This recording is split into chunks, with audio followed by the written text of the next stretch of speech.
Indeed, the global recession and the global response to tackle it have demonstrated the difference that strong, active government can make.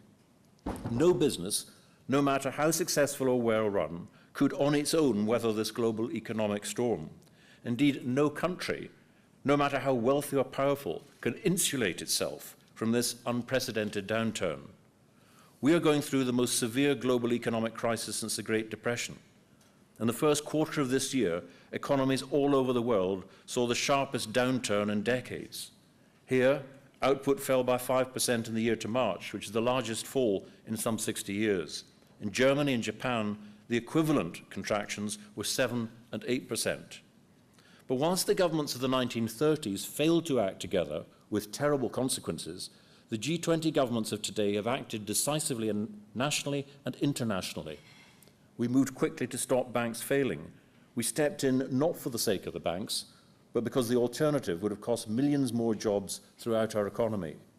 It was an essential step on the road to recovery, and it was followed around the world. We moved as well to support businesses and people through an unprecedented fiscal stimulus, a policy again which is replicated in every continent.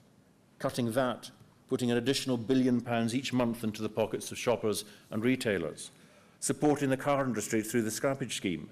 And that's particularly important for industry. I saw in July, when I visited the Ford plant in Bridgend, the difference investment can make, not just for now, but also for the long term as well. We've seen tax cuts for small and large businesses and giving companies more time to pay their tax bills. And under Gordon Brown's leadership, the world came together to coordinate their actions with the agreement we reached in London at the end of March. We agreed to support our economies so that we could all come through the global recession sooner and stronger. And there is, I believe, increasing evidence that this decisive action, nationally and internationally, has prevented the global recession sliding into outright depression. Now, it's still early days, and we are not yet out of this global downturn. Indeed, I think the biggest risk remains complacency, a belief that we're through the hard times and we can relax. The economy still needs the extra support here and abroad, as finance ministers agreed at the weekend in London.